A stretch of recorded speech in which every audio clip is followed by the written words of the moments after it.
Assalamualaikum warahmatullahi wabarakatuh. Selamat siang Bapak dan Ibu semuanya. Yang terhormat Bapak Kepala Sekolah SMP 184 Jakarta, rekan-rekan guru, Kepala Satuan Pendidikan SMP 184 dan rekan-rekan tenaga kependidikan yang saya hormati. Izinkan saya pada siang hari ini yang mengganggu waktu Bapak dan Ibu semuanya di siang hari ini untuk mendengarkan pemaparan materi diseminasi budaya positif sebagai salah satu aksi nyata saya modul 1.4 pada pendidikan guru penggerak angkatan 11.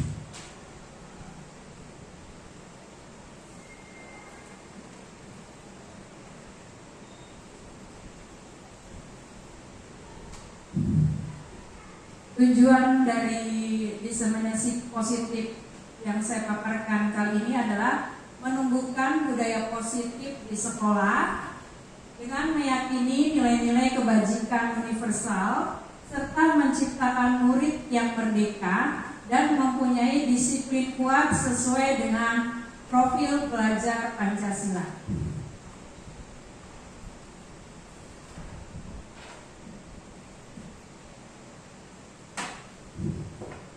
Nah, sebelum kita mulai pemaparan saya, kita ice breaking terlebih dahulu.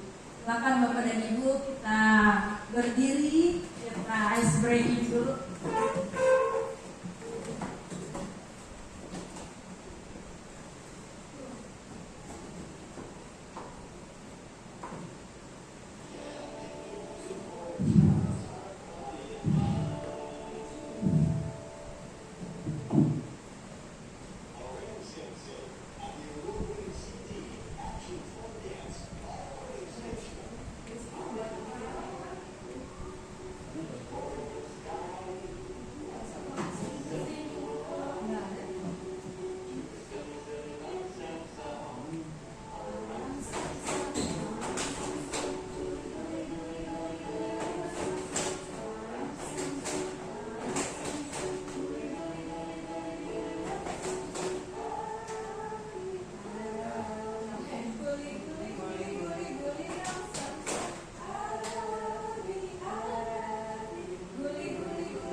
Terima kasih Bapak dan Ibu guru semuanya, silakan duduk kembali.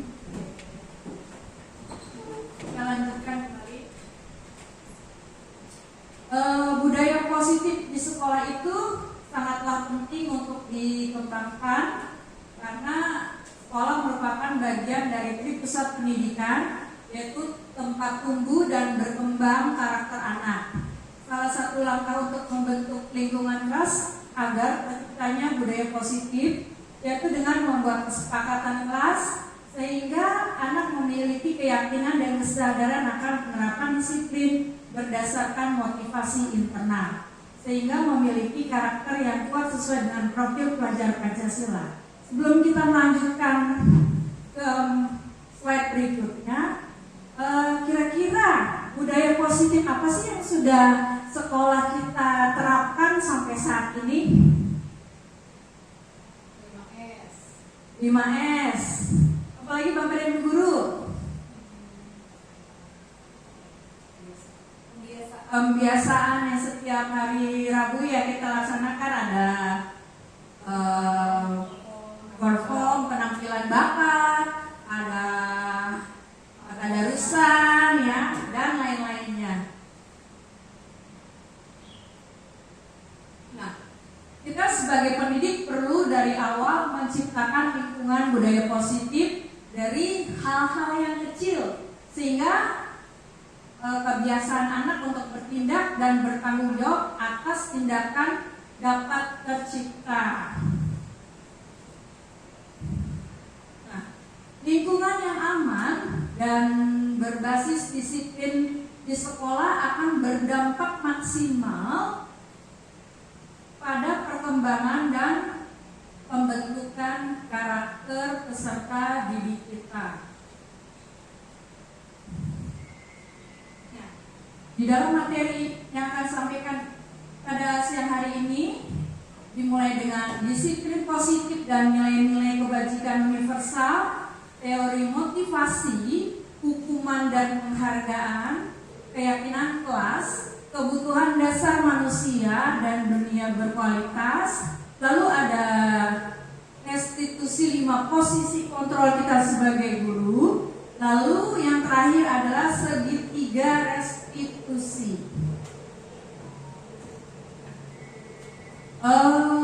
Perubahan paradigma belajar. Nah, di sini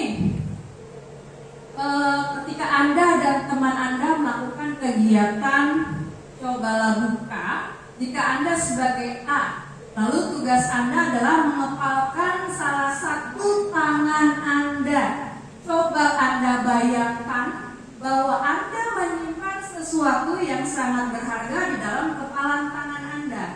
Anda perlu menjaga benda tersebut sekuat tenaga Anda karena begitu pentingnya untuk kehidupan Anda. Lalu tugas B rekan Anda adalah mencoba segala cara untuk membuka kepalan tangan Anda. Teman Anda yang B boleh membujuk, menghardik, mengintimidasi, memarahi, menggoda, menggelitik, bahkan menawari Anda uang agar bersedia membuka kepalan tangan Anda. Coba sekarang Bapak dan Ibu praktekkan. Yang jadi A siapa, yang jadi B siapa? Si B berusaha untuk membuka kepalan tangan si A.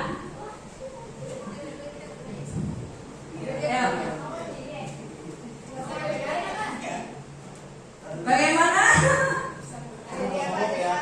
Ya, terserah. Bapak dan Ibu pilih sendiri siapa yang jadi A, siapa yang jadi B.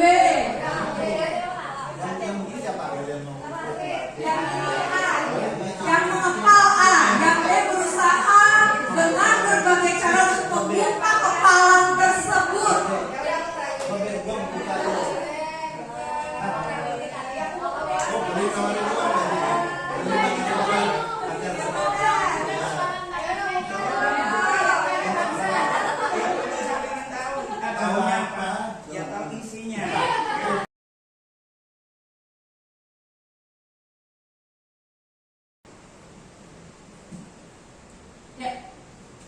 Perubahan paradigma stimulus respon dengan perbandingan dengan teori kontrol. Di stimulus respon kita mencoba mengubah orang agar berpandangan sama dengan kita. Tapi di teori kontrol kita berusaha memahami pandangan orang lain tentang dunia. Lalu berikutnya, perilaku buruk dilihat sebagai suatu kesalahan. Nah, di teori kontrol semua perilaku itu memiliki tujuannya masing-masing. Yang berikutnya, orang lain itu bisa mengontrol saya kalau untuk stimulus respon, tetapi di teori kontrol hanya diri kita lah yang bisa mengontrol diri sendiri. Berikutnya, saya bisa mengontrol orang lain, tapi di teori kontrol kita tidak bisa mengontrol orang lain.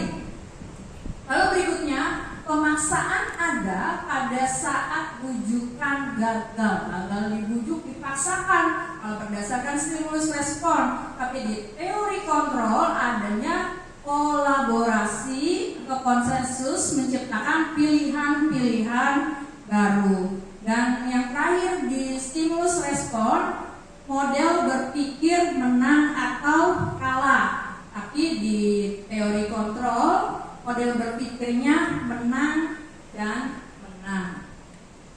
Berikutnya, disiplin positif berdasarkan Ki Hajar Dewantara dan nilai-nilai kebajikan universalnya. Di sini di mana menurut Ki Hajar Dewantara, di mana ada kemerdekaan, disitulah harus ada disiplin yang kuat.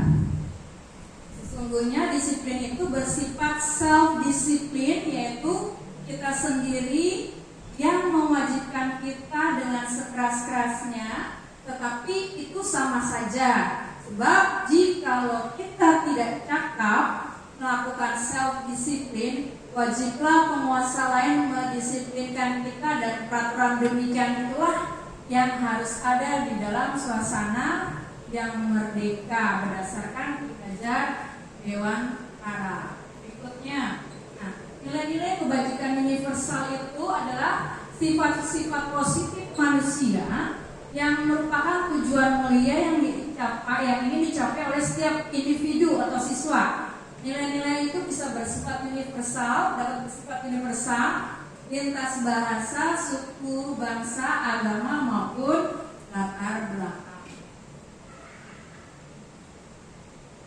Nah, nilai-nilai kebajikan ini dicapai oleh setiap anak Indonesia yang kita kenal profil pelajar Pancasila, yaitu beriman dan bertakwa terhadap Tuhan Yang Maha Esa, berakhlak mulia, mandiri, bernalar kritis, berkebijakan global, bergotong royong, kreatif, dan masih banyak lagi ya Bapak Ibu. Ini salah satunya yang ada di profil Pancasila. Nah, apakah makna disiplin itu? Nah, disiplin ini berasal dari bahasa Latin yang artinya disiplina, yang artinya adalah belajar. Disiplin diri ini membuat orang menggali potensinya untuk menuju sebuah tujuan apa yang dia hargai. Dalam budaya kita, makna kata disiplin telah berubah menjadi sesuatu yang dilakukan seseorang pada orang lain untuk mendapatkan kepatuhan. Dan kecenderungan umumnya adalah menghubungkan kata disiplin dengan ketidaknyamanan, bukan dengan apa yang kita hargai atau pencapaian suatu tujuan mulia. Nah, teori motivasi perilaku manusia. Nah, di sini ada motivasi eksternal dan internal. Nah, di mana pada motivasi eksternal ini bagi anak-anak itu dia akan jika dia menanti suatu peraturan itu atau menginginkan suatu itu untuk mendapatkan suatu imbalan atau penghargaan itu kalau dari eksternal, dan untuk menghindari suatu hukuman. Padahal sebenarnya untuk motivasi internal itu harus berasal dari diri dari siswa itu sendiri. Jadi bukan karena untuk mendapatkan imbalan atau hadiah, atau karena menghindari suatu hukuman atau ketidaknyamanan. Nah, disinilah tugas kita bagaimana kita bisa memberikan motivasi internal kepada siswa-siswi kita. Nah, selama ini mereka selalu berada di dalam posisi sebagai motivasi eksternal. Jadi mereka berbuat sesuatu itu untuk mendapatkan imbalan, hadiah, atau takut akan hukuman. Nah, ini peran kita untuk menumbuhkan motivasi internal supaya siswa tersebut bisa menghargai dirinya sendiri dan akan menjadi orang yang seperti apa yang dia inginkan. Nah, berikutnya, mengapa tidak peraturan saja? Mengapa harus keyakinan kelas di sini? Nah, untuk mendukung motivasi intrinsik, kembali ke nilai-nilai keyakinan-keyakinan yang lebih menggerakkan seseorang dibandingkan dengan mengikuti kegiatan serangkaian peraturan-peraturan. Nah, di sini Bapak Ibu ada yang sudah membuat keyakinan kelas? Ada. Oke, terima kasih. Nah, sekarang kita lihat di sini ada peraturan dan ada keyakinan kelas atau nilai-nilai kebajikan yang dituju. Kira-kira untuk yang peraturan pertama, selalu kembalikan buku ke tempatnya. Kira-kira nilai kebajikan apa yang diterapkan ya Bapak Ibu? Untuk peraturan selalu kembalikan buku di tempatnya. mengembalikan buku di tempatnya? Oke, disiplin. Nanti kita lihat berikutnya. Lalu dilarang mengganggu orang lain 15 menit sebelum pembelajaran dimulai. Disiplin. Dilarang melakukan kekerasan. Menghargai. Dilarang menggunakan narkoba. Kesehatan. Bergantian atau menunggu giliran. Disiplin. Gunakan masker. Kesehatan. Jangan berlari di kelas atau koridor. Keselamatan. Nah, inilah nilai-nilai kebajikan. Lalu kembalikan buku ke tempatnya merupakan tanggung jawab. Dilarang mengganggu orang lain, menghormati orang lain dan diri sendiri. Lalu hadir di sekolah 15 menit, menghormati orang lain dan komitmen pada tujuan. Ya. Dilarang melakukan kekerasan, keselamatan, menghormati orang lain. Dilarang menggunakan narkoba, kesehatan. Bergantian dan menunggu giliran. Ya, di sini ada menghormati orang lain dan juga ada kesabaran.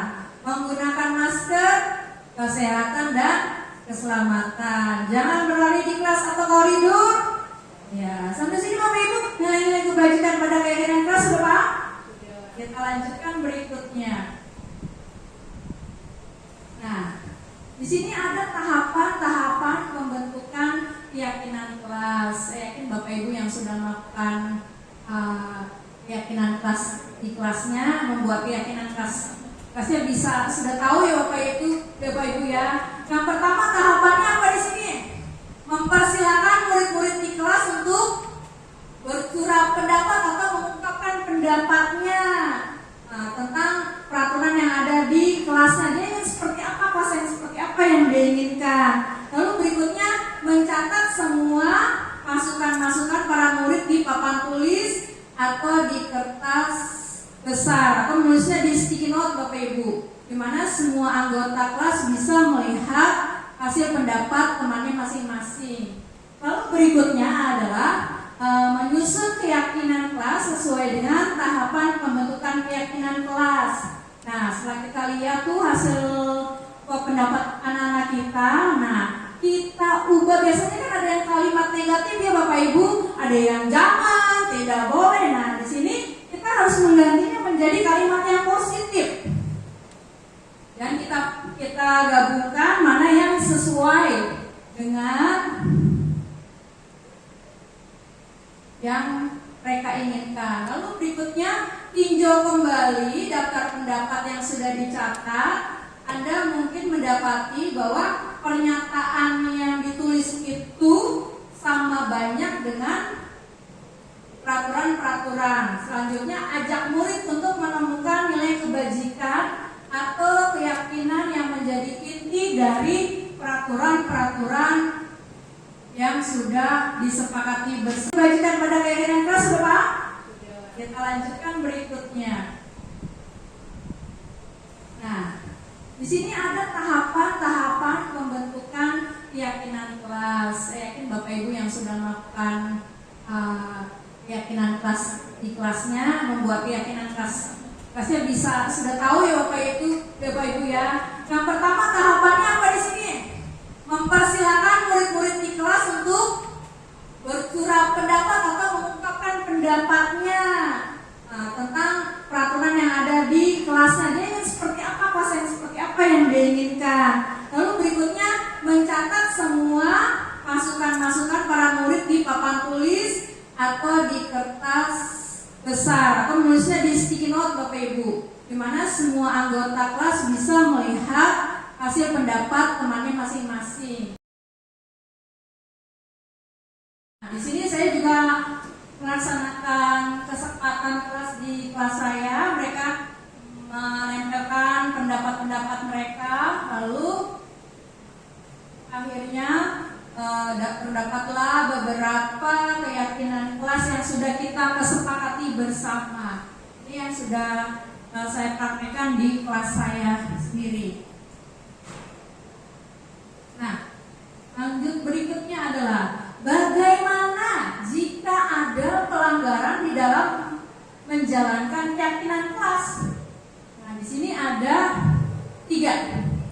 yaitu hukuman, lalu konsekuensi, atau yang berikutnya adalah menggunakan restitusi atau restitusi. Sekarang kita lihat pernyataan berikut ini. Menurut Bapak Ibu, setuju atau tidak setuju? Hukuman di sekolah dapat mendisiplinkan anak? Hah? Ada yang setuju, ada yang tidak. Oke, nanti kita lihat materi berikutnya. 2. Pemberian hukuman dengan hal positif seperti membaca atau membersihkan halaman sekolah dapat meningkatkan disiplin anak. Oke. Memberi penghargaan dapat meningkatkan motivasi belajar anak. Ya, ada yang setuju, ada yang tidak. Membuat anak merasa bersalah memberi dampak lebih ringan dibandingkan dengan menghukum.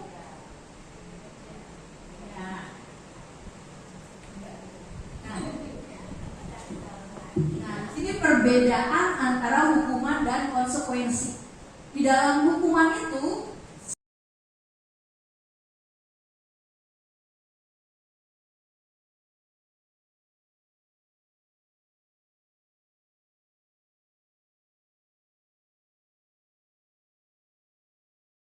kan harus terjadi dalam hukuman. Tapi konsekuensinya sesuatu harus terjadi. Membuat anak sakit untuk jangka waktu lama.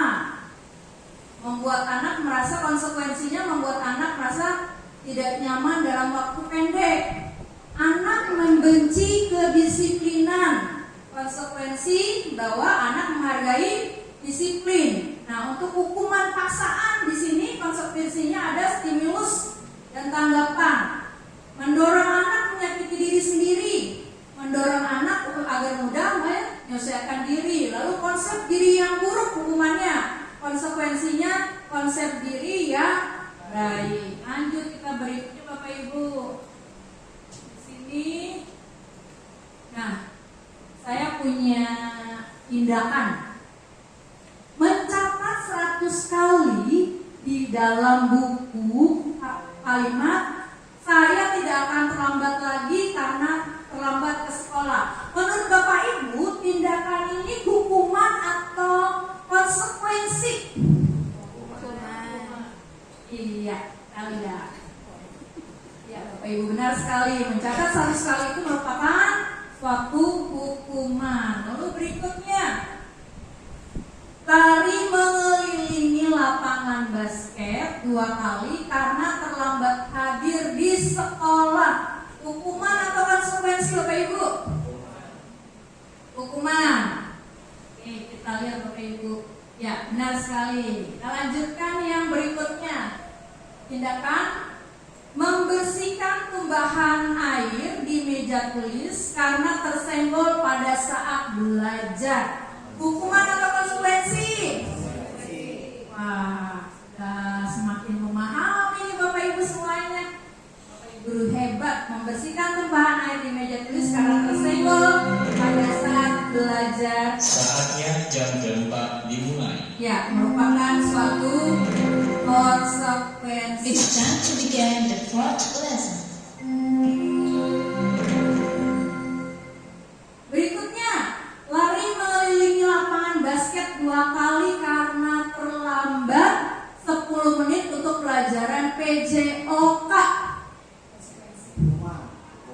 Hukuman atau konsekuensi? Konsekuensi. Kita lihat Bapak dan Ibu.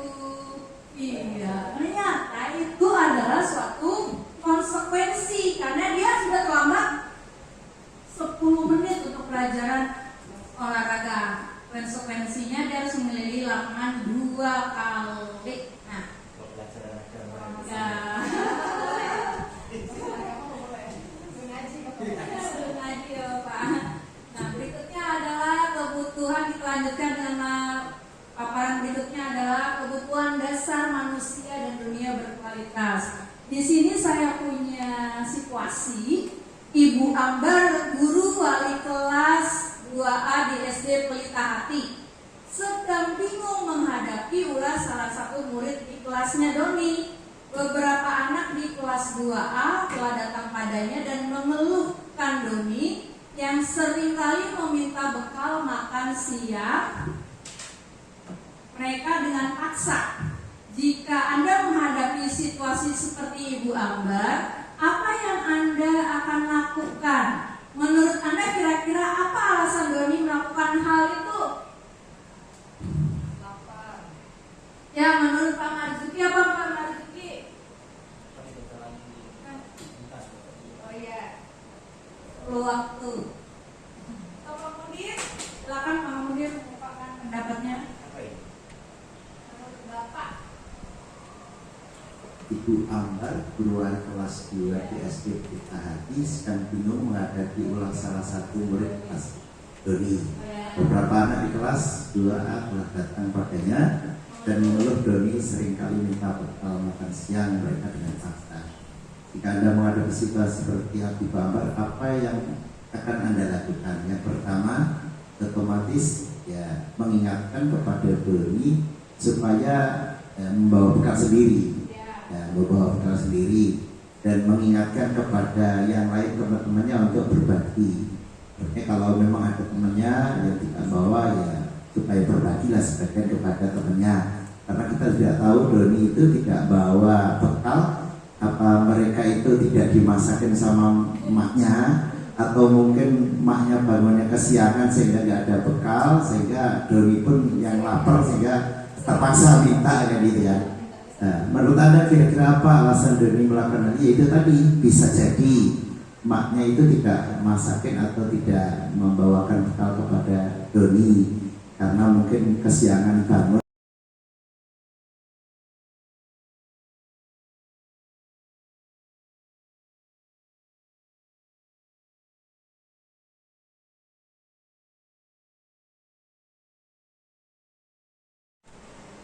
Apakah ada lagi yang ingin memberikan tanggapannya mengenai jika Bapak dan Ibu sebagai Ibu Ambar menghadapi situasi yang seperti ini? Silakan.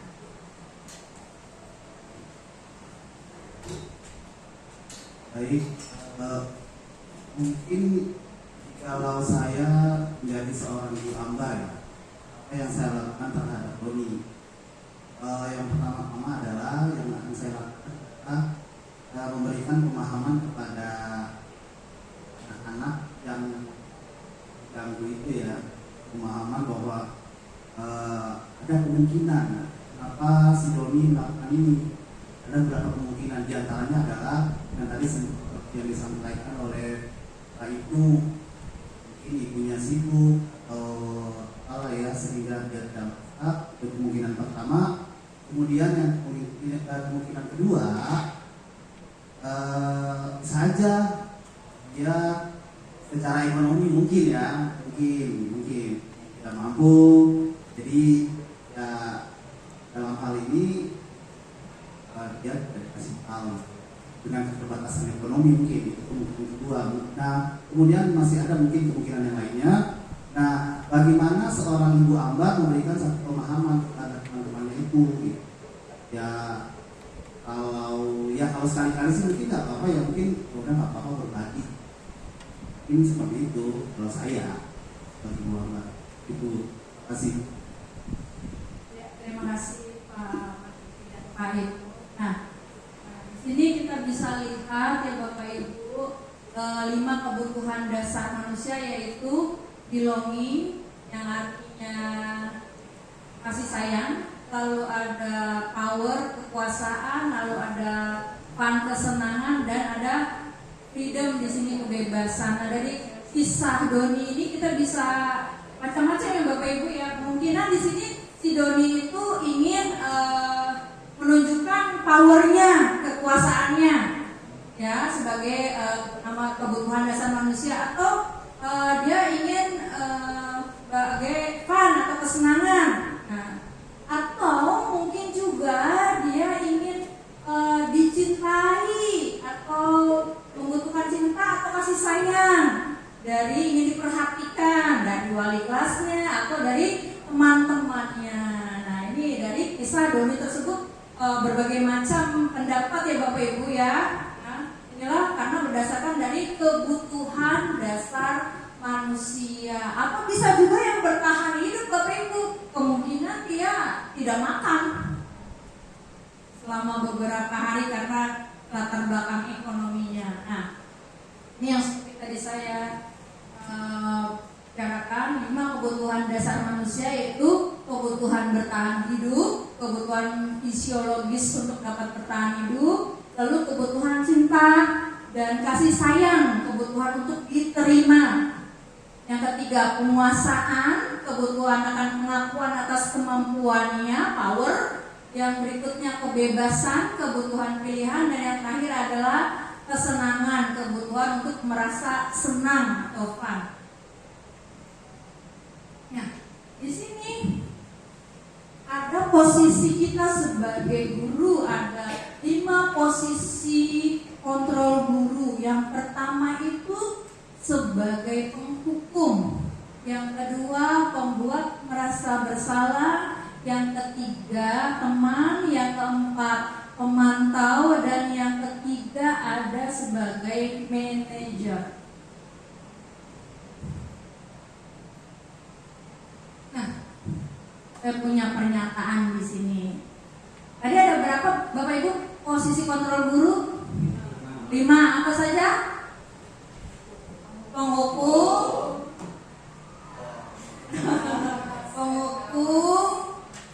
pembuat merasa bersalah, teman, pemantau, dan manajer. Sekarang saya langsung ke pernyataannya dulu sebelum saya jelaskan. Nah, ini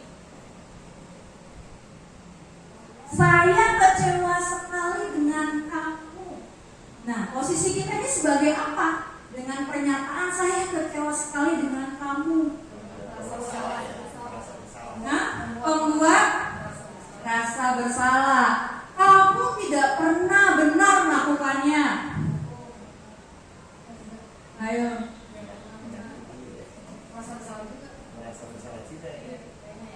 Rasa bersalah. Yang ketiga, ayolah lakukan demi ibu atau bapak. Yang berikutnya, apakah kamu mau mendapatkan stiker bintang hari ini?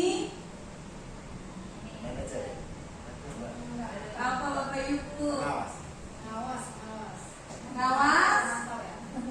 Kita lanjutkan berikut. Bagaimana kamu bisa menyelesaikan masalah ini? Manajer. Yang terakhir, kamu selalu yang paling terakhir.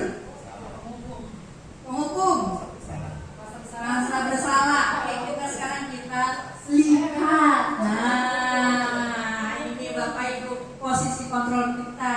Kalau saya merasa kecewa sekali dengan kamu, nah, berarti di sini posisi kita itu membuat orang merasa bersalah, kecewa. Yang kedua, kamu tidak pernah benar melakukannya. Berarti dia menghukumi ya Bapak Ibu, kita sebagai penghukum di sini.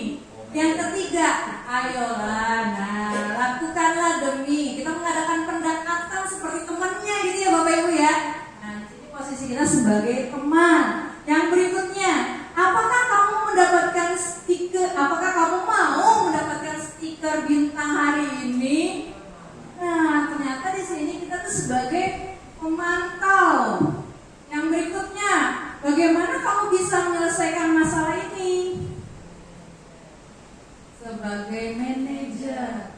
Lalu yang terakhir, kamu selalu yang paling terakhir. Berarti selalu kita menghukumi anak. Ya, kita jadi sebagai hukum di sini. Nah, sekarang kita lihat satu persatu. Penghukum. Di sini kalau kita sebagai penghukum ya Bapak Ibu.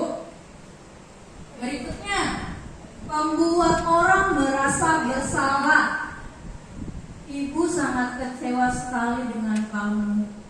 Berapa kali Bapak harus memberitahu kamu ya? Gimana coba kalau orang tua kamu tahu kamu berbuat begini?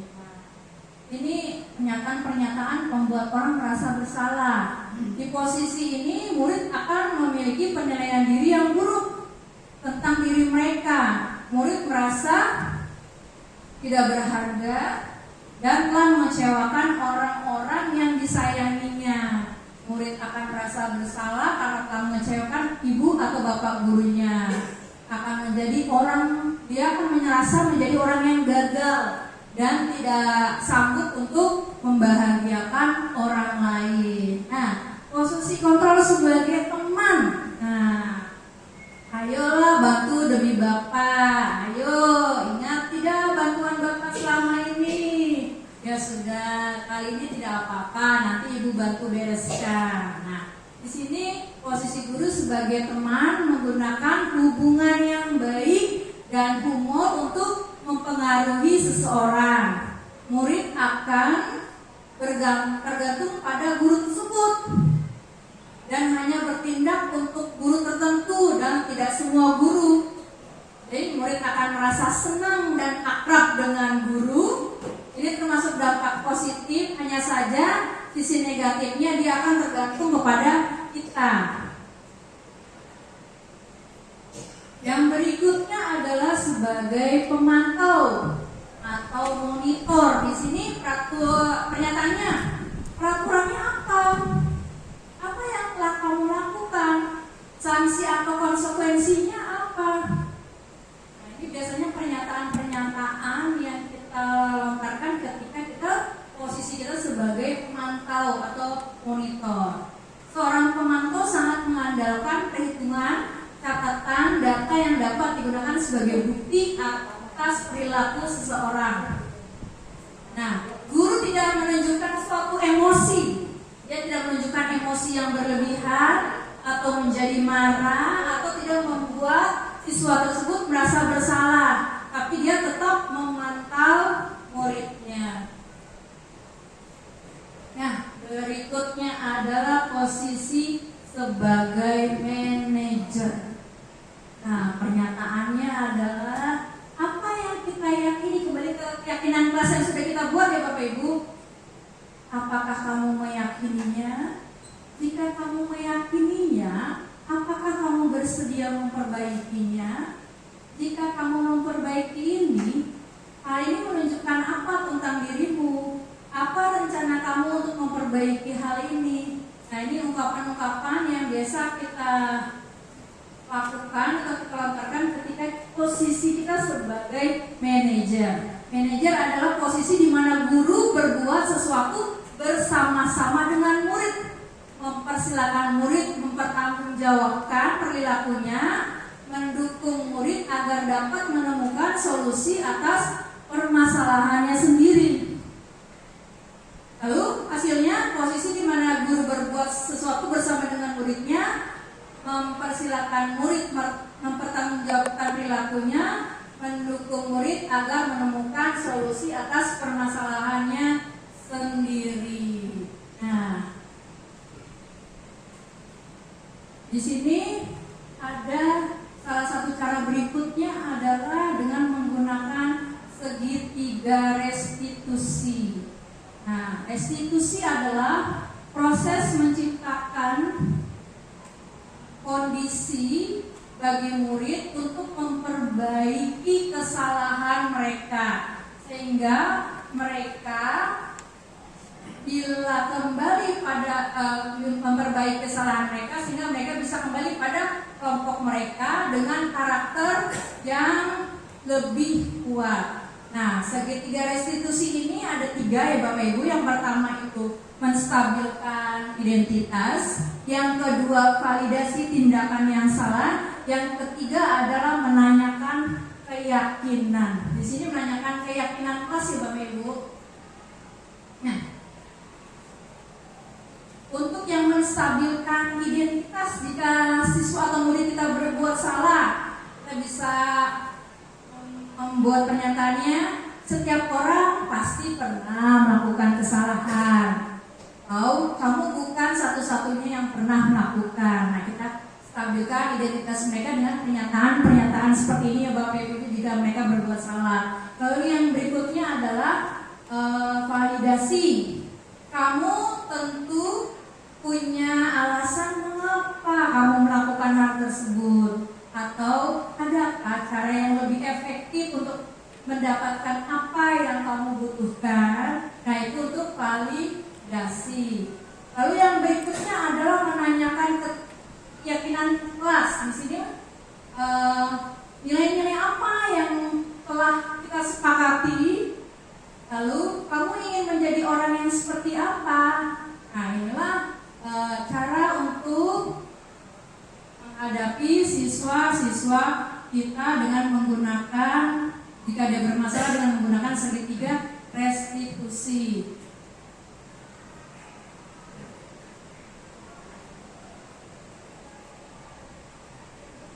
Nah, di sini Bapak Ibu saya punya kasus. Waktu itu saya mendapat kasus ada siswa kelas 8E yang bermain handphone pada saat pelajaran bahasa Inggris. Lalu teman sebangkunya melaporkan hal tersebut kepada saya yang mengajar pada jam tersebut. Nah, di sini Azam, ya, salah satu teman dari siswa yang bernama Ratu yang sedang bermain handphone. Nah, dia melaporkan kepada saya. Lalu saya panggil dia, kemudian menanyakan mengapa dia melakukan hal tersebut.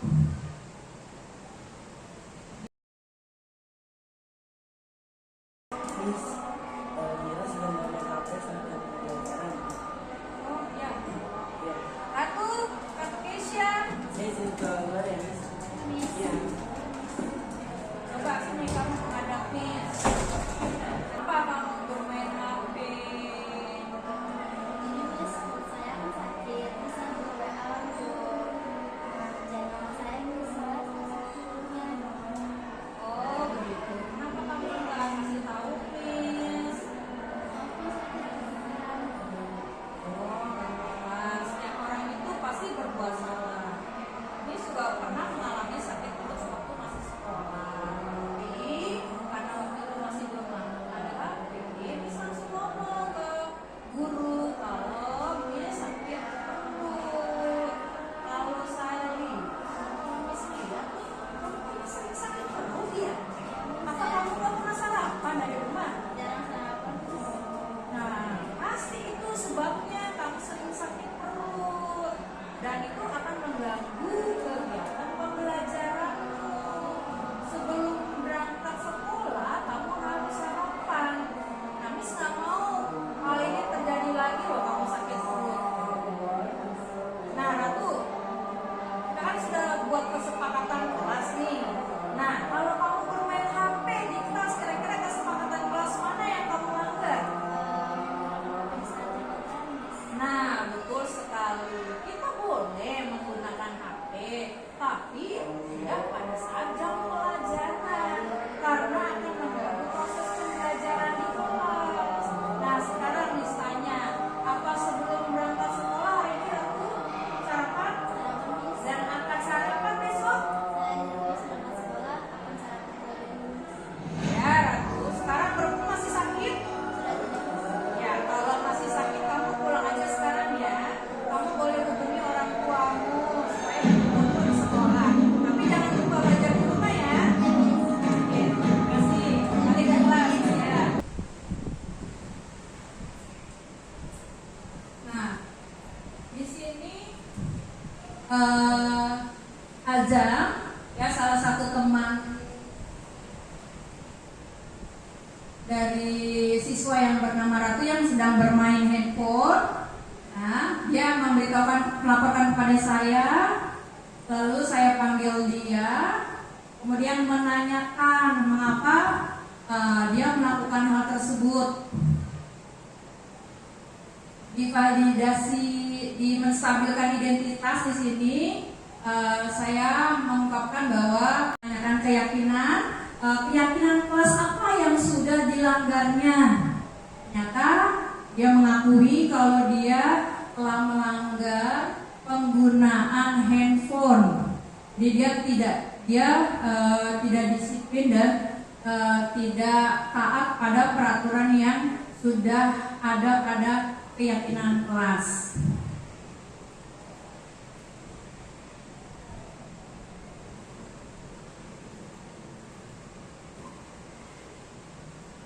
Nah,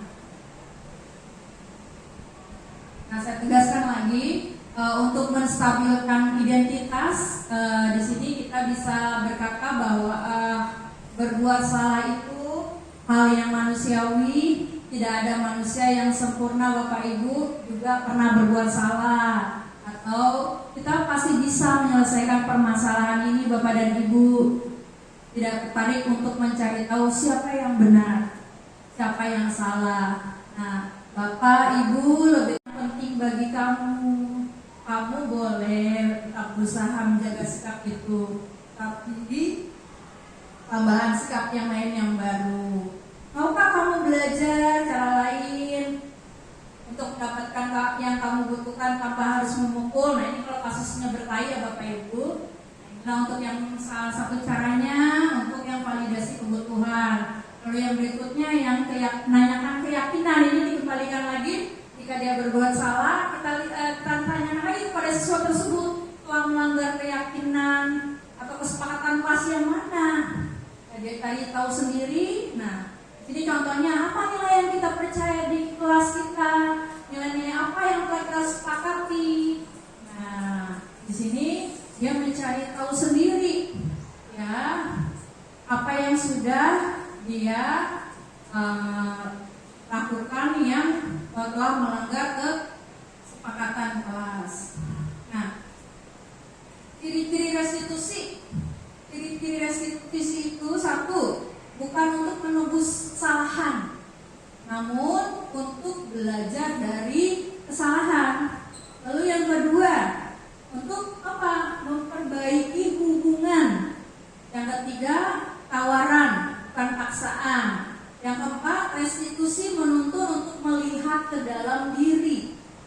Lalu restitusi mencari kebutuhan dasar yang mendasari tindakan. Yang keenam, restitusi diri adalah cara yang paling baik untuk memperbaiki diri. Lalu yang ketujuh, restitusi fokus pada karakter bukan tindakan. Yang berikutnya, restitusi itu fokus pada solusi. Restitusi mengembalikan murid yang berbuat salah pada kelompoknya, berarti yang benar, ya Bapak Ibu.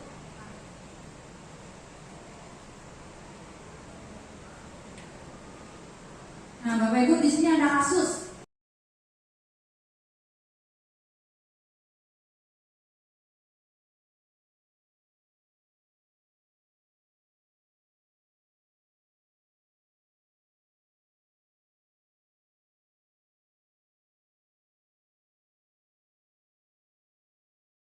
Kasus Sabrina hari itu bangun terlambat dan terburu-buru sampai di sekolah. Dia pun akhirnya sampai di gerbang sekolah, tapi baru menyadari kalau tidak menggunakan sepatu hitam seperti yang tertera di peraturan sekolah di depan pintu kelas.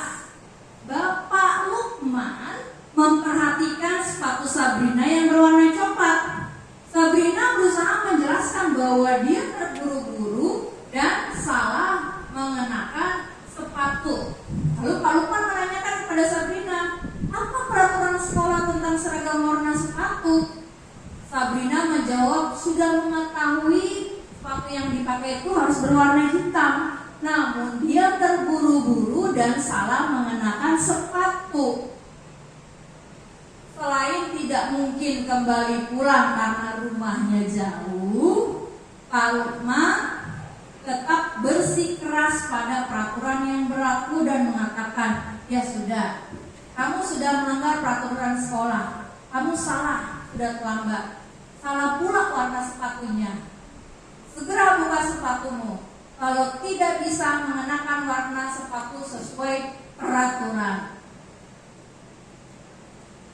Sabrina meminta maaf dan memohon kembali kepada Pak Lukman agar tetap dapat mengenakan sepatunya dan berjanji tidak akan mengulang kesalahannya. Namun Pak Lukman tidak mau tahu. Tidak, kamu telah melanggar peraturan sekolah. Kalau tidak sanggup ambil sepatu derima atau diantarkan sepatu ke sekolah, ya sudah, kamu tidak bersepatu saja seharian. Sekarang copot sepatumu dan silakan belajar tanpa sepatu seharian. Sabrina pun dengan berat hati mencopot sepatunya dan memberikannya kepada Pak Lukman.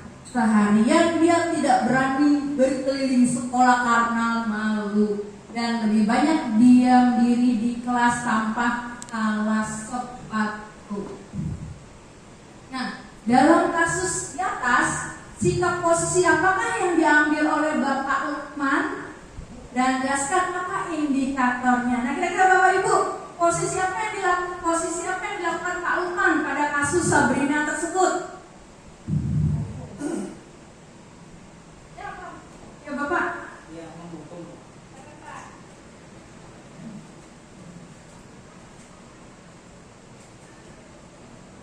Ya, Lukman berarti menerapkan kedisiplinan.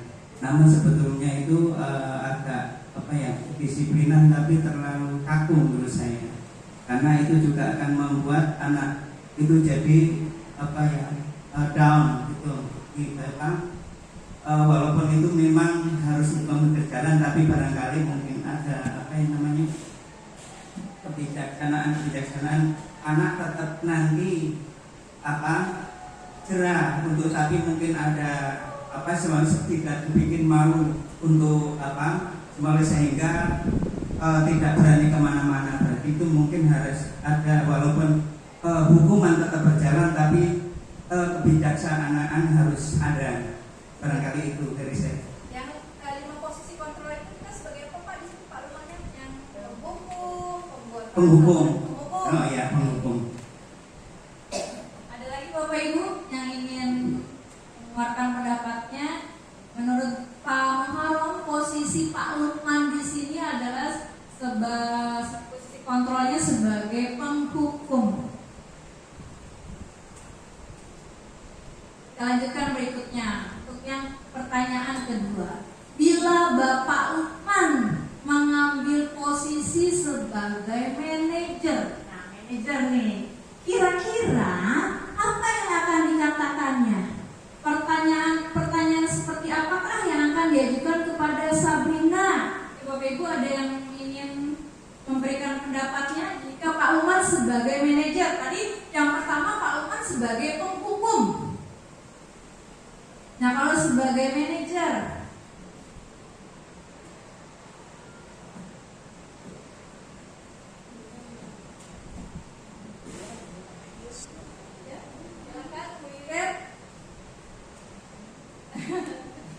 kalau sebagai manajer kira-kira apa di sini? Kalau Pak Lukman sebagai seorang manajer, tadi apa Bapak Ibu? Ya, dia tidak memihak sana kemari ya, dia tidak. Nah, dia akan berbicara seperti apa Bapak Ibu kalau Pak Lukman sebagai manajer? Anaknya sepatu. Ya, dia terlambat. Nah, di sini dia terlambat.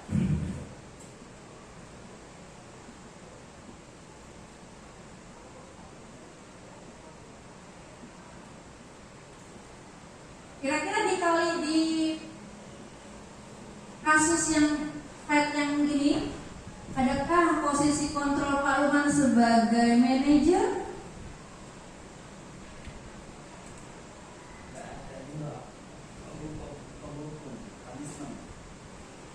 Penghukum. Dari pernyataan, dari kalimat yang segera buka sepatumu kalau tidak bisa mengenakan warna sepatu sesuai peraturan. Untuk slide yang berikutnya, Pak Lukman tidak mau tahu tadi. berarti penghukum di sini. Tidak mau, Bapak Lukman kalau tidak sanggup ambil sepatu di rumah? Jadi statement kamu salah. Nah, Statement kamu salah itu kan gas pasti dikasih. ya. Sebagai manajernya yang mana? Nah, sekarang kita sebagai manajernya di mana?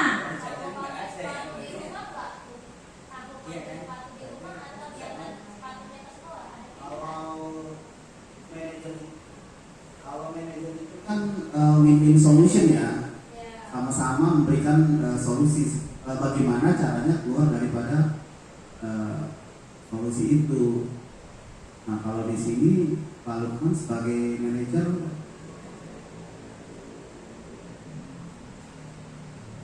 dari statementnya itu di mana ya solusinya?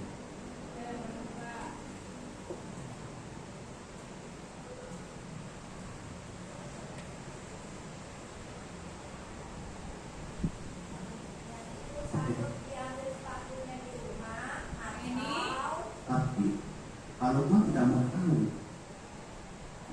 Nanti Pak Lukman kan sebagai pelaksana ya, berarti dari umpamanya Bapak Kepala Sekolah, berarti itu kan atur naik ke naik itu bagaimana yang menyelesaikan itu kan manajer ya. Berarti ya mungkin agak di Ya itu sih Bu, kalau menurut saya posisi sebagai seorang manajer adalah memberikan solusi dan tetap belajar. Tetapi punishment, bukan punishment sih, artinya solusinya dia tetap belajar tapi tidak menggunakan sepatu. Terus di situ sih kalau menurut saya. Oke, baik. Ya, dia tetap belajar ya Bapak Ibu ya. Karena dia tidak berfungsi sebagai penghukum, pembuat merasa bersalah, atau sebagai teman maupun sebagai pemantau atau monitor. tapi tetap masih solusi ya. Ya, dia tetap memberikan solusi untuk belajar walaupun dia melakukan kesalahan dengan tanpa alas kaki. Ada solusi lain tadi ya. Ya, Ada solusi lain, anak itu diminta untuk mengambil sepatu. Itu sebenarnya udah solusi, atau minta diantarkan sepatu ke sekolah. Itu pun juga sebenarnya udah solusi juga sebenarnya. ya. Dikasih pilihan ya Bapak Ibu ya, dikasih pilihan. Mungkin Kalau mau ambil sepatu dari rumah atau ada orang anggota keluarga yang mengantarkannya. ada Ya, itu bisa juga sebagai ya salah satu Ini kayaknya ya. kolaborasi ya. Ya. Dari beberapa ada punishment-nya juga, ada hukuman juga di situ. Tapi ketika kita lihat konteks kalimatnya ada di, ya itu kan solusinya belajar kan problem solving ya. Ya, benar Pak. Gitu. Oke. Kita lanjut ke pertanyaan berikutnya. Kira-kira bila Anda adalah kepala sekolah di sekolah tersebut, nilai kebajikan apa yang ingin dituju oleh peraturan yang harus sepatu berwarna hitam? ada dua ini ya. Pertama dulu. Yang pertama itu menanamkan kedisiplinan kepada anak. Saya melihat ada dua nilai ya. Nah, di antaranya pertama menanamkan kedisiplinan. Budaya-budaya positif yang harus kita terapkan di sekolah kita, bagaimana ilmu posisi kontrol kita, lalu bagaimana kita menangani siswa tersebut dengan menggunakan segitiga restitusi. Nah, tujuan acara kita sebagai penutup membangun budaya positif itu diperlukan apa? Kolaborasi dari semua warga, sekolah, guru, tenaga pendidikan, kepala sekolah, bahkan murid-murid juga di sini. Dengan diterapkannya budaya positif, diharapkan siswa memiliki karakter yang kuat sesuai dengan nilai-nilai kebajikan yang tercermin dalam profil pelajar Pancasila. Demikian pemaparan diseminasi budaya positif saya pada siang hari ini. Saya ucapkan terima kasih banyak dan mohon maaf bila ada kesalahan baik itu yang disengaja maupun tidak disengaja. Terima kasih Bapak Ibu, saya akhiri dengan